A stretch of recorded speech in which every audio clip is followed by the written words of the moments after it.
So, when you think of Bigfoot, what pops into your head? Is it some blurry shape in a grainy old photo? Or maybe a goofy roadside mascot?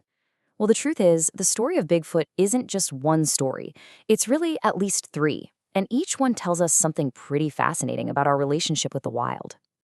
On the one hand, you've got this Bigfoot, right? A total commercial icon slapped on t-shirts and souvenirs everywhere. But on the other hand, he's the hairy man, a sacred figure that was painted on rock 1,000 years ago. One is a modern product, the other is an ancient story. So, where's the real Bigfoot in all of this? As we're about to find out, the answer is kinda in all of them. Okay, let's start with the face of Bigfoot that we're all familiar with. I'm talking about the celebrity, the pop culture icon that's basically become a symbol of the Pacific Northwest.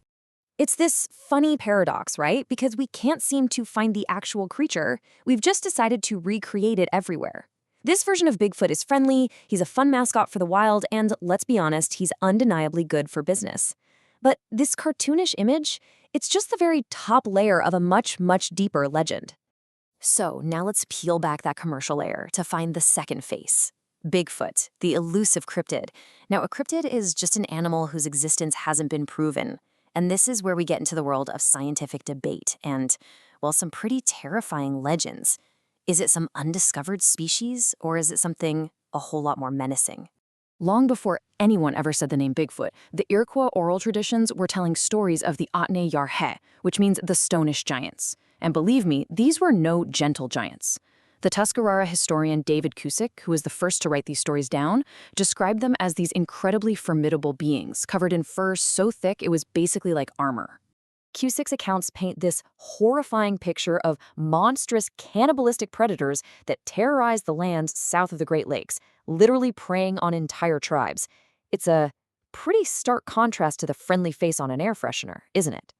But what's really incredible is that if you start building a profile from these ancient legends, it lines up almost perfectly with modern cryptozoological reports. We're talking about a creature 8 to 10 feet tall, weighing over 1,000 pounds, with impenetrable fur, a true apex predator. The stories are ancient, but the profile feels eerily current. And you know, this search for a real animal isn't just a North American thing. Cryptozoologists point to evidence like these footprint casts. On the left, that's a track from China's Yeren, their wild man. On the right, a California Bigfoot track. The similarities are just uncanny. They're both flat-footed with 5 toes, a big toe that doesn't grasp like an ape's, and this flexible midfoot that's perfect for walking on rough terrain. For some researchers, this is a huge sign that we might be looking at a real, undiscovered primate that roams across continents. But now, we have to leave the world of monsters and scientific evidence completely behind, because the third face of Bigfoot is something else entirely. It's not an icon, it's not a cryptid, it's a respected, spiritual relative. This quote from the world champion jingle dancer Akosia Red Elk just captures a completely different way of understanding. You see, in many indigenous cultures, this being isn't something you hunt or you fear. It's a guardian, a protector of the land and of its people. And that is a profound shift in perspective. This list of names really shows you the depth of that relationship. While pop culture just calls him Bigfoot, indigenous cultures have so many names. Sasquatch, which is where we get Sasquatch, Istiehe, Hairy Man, Kichi Sabuye. Every single name represents a unique and ancient cultural connection to this being. In this worldview, Bigfoot is a spiritual guide, a teacher, a relative. For so many First Peoples, belief isn't based on footprint casts or blurry photos at all. It's a living part of their identity that shapes their entire connection to the natural world. It's about wisdom, not about evidence. For the Anishinaabe people, Kitchisabe, or the Lay is actually a teacher of honesty. He walks among people to remind them to live with integrity, to be true to themselves.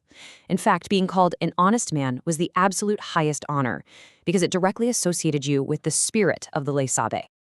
So, how do we connect these ancient oral traditions with physical history? Well, we go to a place where the story is literally written in stone, the Tule River Indian Reservation, to hear the message of the hairy man. This is painted rock. It's a sacred site for the Tule River Yokuts people. The paintings here are ancient. We're talking up to 1,000 years old. And they tell a creation story that gives us one of the most detailed portraits of this being found anywhere in the world. Now look closely at this panel. What you're seeing, it isn't a monster. It's a family, a male, a female, and a child. This one image completely transforms the narrative, right? It shifts it from a story about some solitary beast to a story about a community, a people. The Yokit's creation story says that after the animals created the first people, Hairy Man was really pleased. But when he tried to get close to them, his appearance scared them, and they all ran away. And this broke his heart.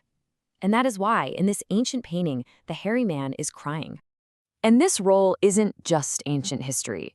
For the Tule River Yokuts today, Hairy Man is still a protector, a healer, and a guide for souls into the next world. A sighting isn't some terrifying encounter. It's actually considered a powerful blessing. The story is alive, right now. So there you have it, the pop culture icon, the terrifying monster, and the sacred relative. 3 different faces of one legendary figure. And it really leaves us with a final thought. Maybe the real question isn't, does Bigfoot exist? But rather, what do all these stories, from the ancient to the modern, tell us about ourselves and our enduring connection to the wild?